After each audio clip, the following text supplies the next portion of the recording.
Pozdrav svima, ja se zovem Mujačić Mirzet, svi me zovu Mirza. Zadnjih nekoliko 5 do 7 godina sam se posvetio samo šaranskom ribolovu, gdje sam našao sam sebe i svoju ljubav u tom načinu i vidu ribolova. Evo, mi se momentalno nalazimo na kopovima od bivšeg rudnika Kreka kojim su nastali ova predivna jezera kojih ima ukupno 5. Mi se momentalno nalazimo na srednjem jezeru na kojem planiramo loviti. Spotove smo malo jučer pređivali, čistili travu, odredili gdje ćemo loviti i malo prihranili. Što ćemo danas opet prije ribolova malo prihraniti, pa onda sve ostalo, raspremanje opreme i normalno pripremanje kampa za nastojeći period koji planiramo loviti ovdje od nekoliko dana, od 3 do 5 dana. Vidjet ćemo kako će nas vrijeme poslušati.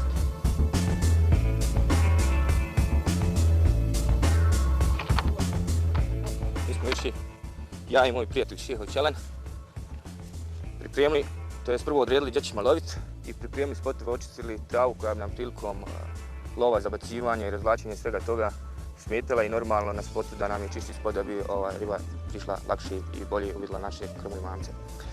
Prvi spot na kojim planiram ja loviti je tačno u onoj kotlini ispod brda, ispod one šume na kojoj se može vidjeti čistina gdje nema travi koju smo očistili jučer. Tu, pošto je veoma mal prostor, s oba dvije strane krša, ima dosta granja, neće izlaziti sa više od 2 štapa, a tako isto moj prijatelj Šeho Čelen će biti na ovom drugom spotu kojim sam ja prateći godinama jezero uvidio kako riba kruži, dolazi sa one strane dole, sa onoga dole zaljeva gdje ostalo bitava, dolazi da se hrani kružnim potom. Sad ćemo prvo krenuti da još malo prihranimo, pa ćemo onda sa raspremanjem ostale opreme i pripremanjem kampa za boravak idući na vodi.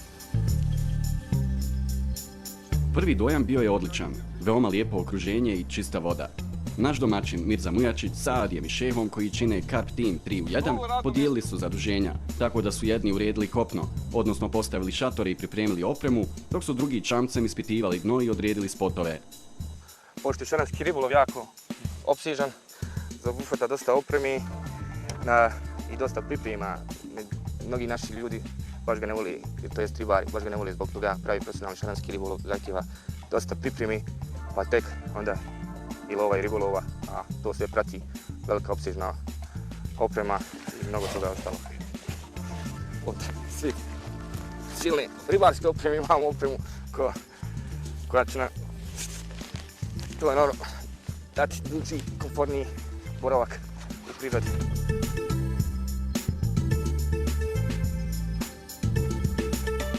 Zadaci su prilično brzo obavljeni, što dovoljno govori o umijeću i dugogodišnjem iskustvu ovih strastvenih šarandžija. Šaran je ciprinidna vrsta. Masivna glava se završava ustima u 4 brka, a može se produžiti u obliku cijevi kojom šaran pretražuje i usisava hranu s dna.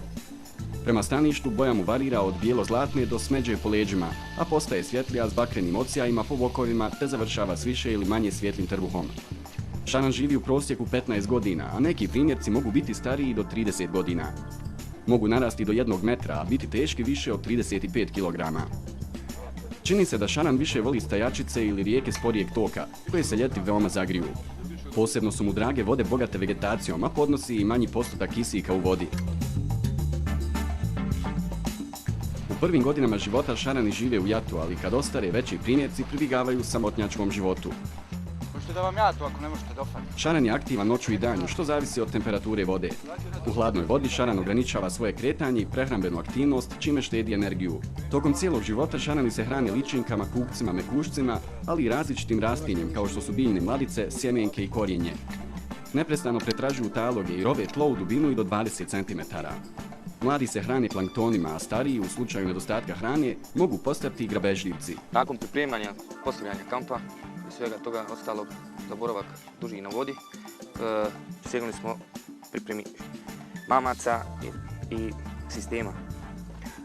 Koristimo standardnu šaransku opremu, 2 sistema sam montirao, pošto ćemo na 2 štapa loviti ovdje, Šeha će također s druge strane na 2. Voda je dosta muljevita i koristit ćemo izdizanje mamaca na pop-up i balansirajući mamac sa blue ringom, takozvani blue up. Sve smo smontirali, samo još sada da to stavežimo za štapove i onda ide zabacivanje i razvlačenje. Ovaj mamac se zove balansirajući, nije čisti pop-up, pošto lebdi samo iznad dna 5 cm, kao što vidite ovdje. Sastoji se od ovoga predveza koji ima nasipni blagi sloj silikona koji se može svući od udice do ovog ovdje malog olovcita smo svukli da bi imala elastičnost, plastičan šaranski vez sa dužinom predveza neka 2 do 3 cm na koji smo montirali jedan Tiger Nuts i spužvicu koja će držati ovaj mamac iznad dna. Kao što sam rekao, iznad dna, zbog toga pošto je jako muljevito dno, mamac poprimi samo za par sati miris mulja i mamac nije efikasan, to je šaran ga teže pronalazi i uzima. Sad možete upravo gledati ovom prilikom da vidite to kako to izgleda u vodi.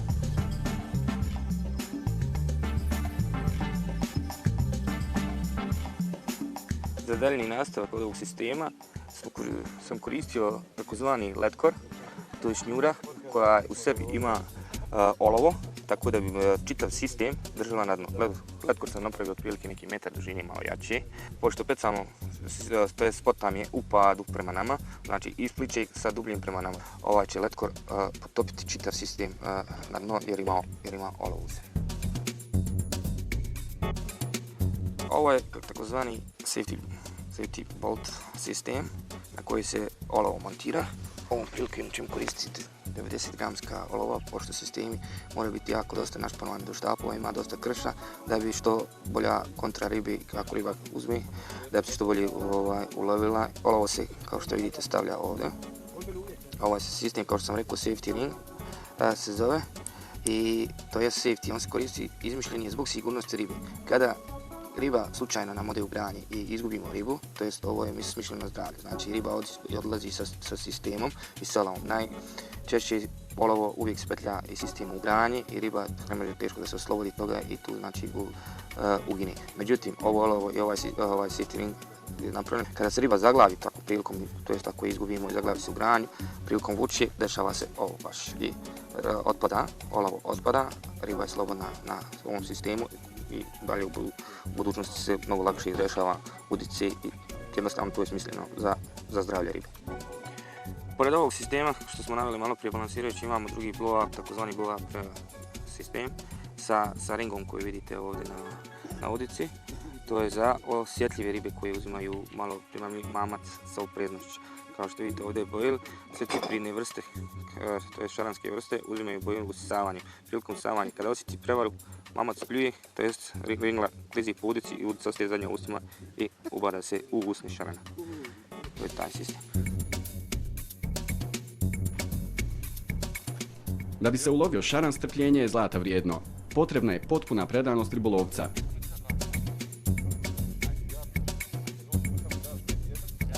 Da biste imali dobar i redovan ulov, morate u početku imati sve znanje o osnovama lova na šarane. Ne postoji prečica kojom bi se došlo do ulova. Kapitalni primjerci šarana uvijek su na oprezu i teže ih je uloviti. Obično se moraju uložiti sati, a ponekad i dani truda.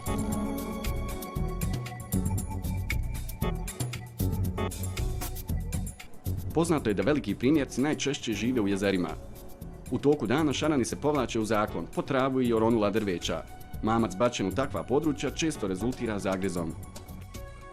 Prebacili smo se na jezero drugo, pošto nam ni vremenski uvjeti gore, a ni uvjeti koje nam jezero pružalo nisu dozvoljavali. Te trava i konfiguracija jezera nije nam dozvoljavala gore da peca bez obzira na naše upornost i čišćenja spotova. Kao što vidite, na ovom jezeru nismo imali potrebe da čistimo travu, nema krša, nema granja toliko. Spotovi su nam bili mnogo lakši da se napravi. Spotovi smo pravili uz priobalje sa suprotne strane, uz onu šašu, pošto je voda prilično hladna, išli smo na pliči dijelo. Jezero je prilično bogato smuđem, s šaranom. Iz prijašnjih iskustava s ovog jezera šaran je izuzetno snažan i veliki borac, što pretpostavljamo da je zbog hladne vode, jakih izvora.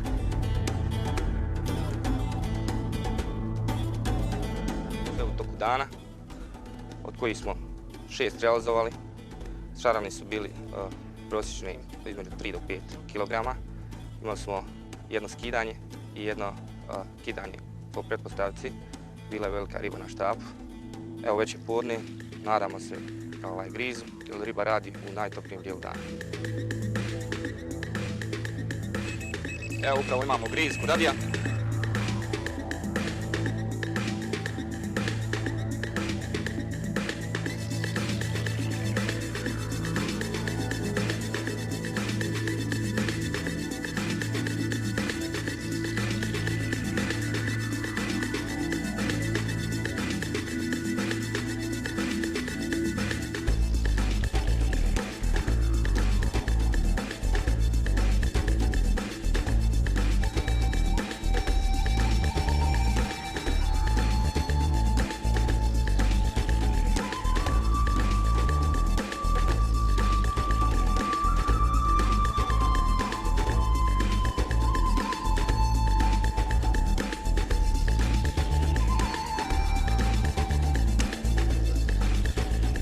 Evo šta je riba izbacila iz sebe, čime smo prihranjivali, to je takozvani tiger nuts, u prijevodu tigrov orah.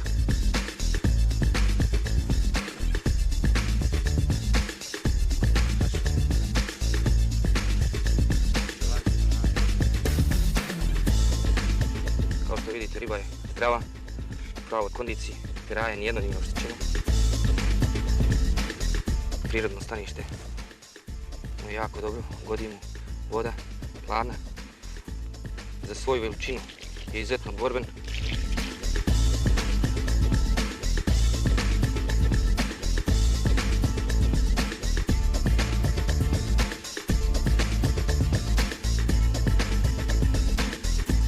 Kao i svaki pravi profesionalni šarandžija, ribu vraćamo nazad u njegovo stanište gdje i pripada.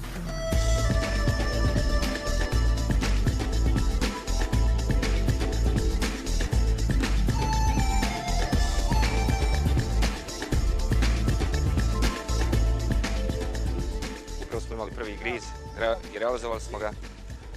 Spremamo se, to jest očekujemo još koji, pošto je šaran kao i sva ostala ciprinna vrsta ribe, jatna riba.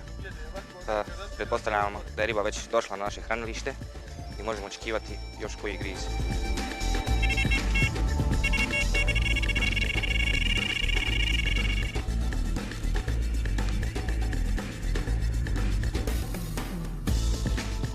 Evo imamo još jedan griz. Izgleda se radi o krupnoj ribi.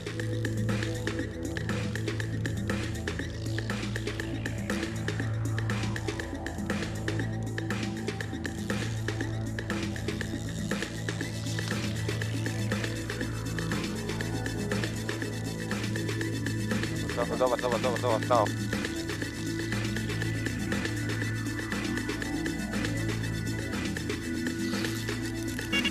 Evo ga još jedan, eto ga još jedan, ajde.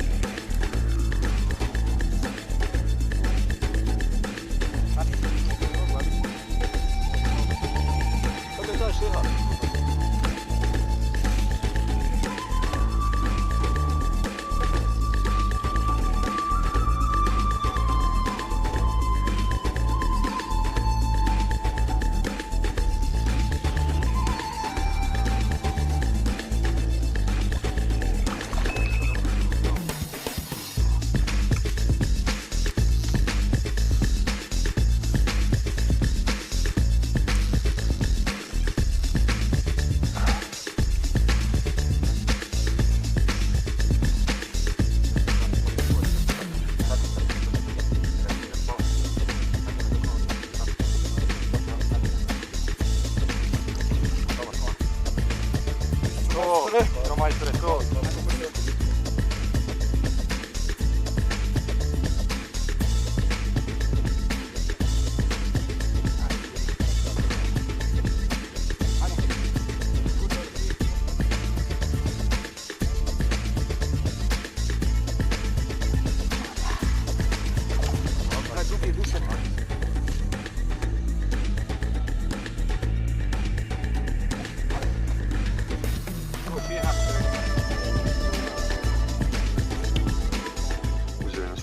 Jedna bojlija je otišla, druga je ostala, tonuća, Danish Delight i Dynamite Bites. Daća vode. Jedno i drugo je riba.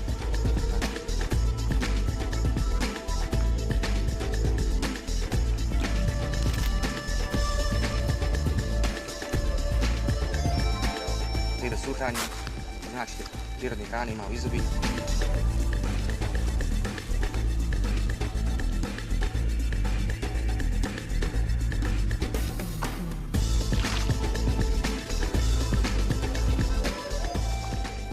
Ako Carp Team 3 u 1 ode na neko takmičenje i ako na istom ne ostvari najbolji plasman, sigurni smo da će biti najinteresantnija ekipa.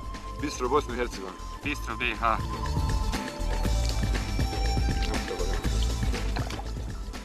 Neka im je bistro i želimo im mnogo šarana. Čekajte mene.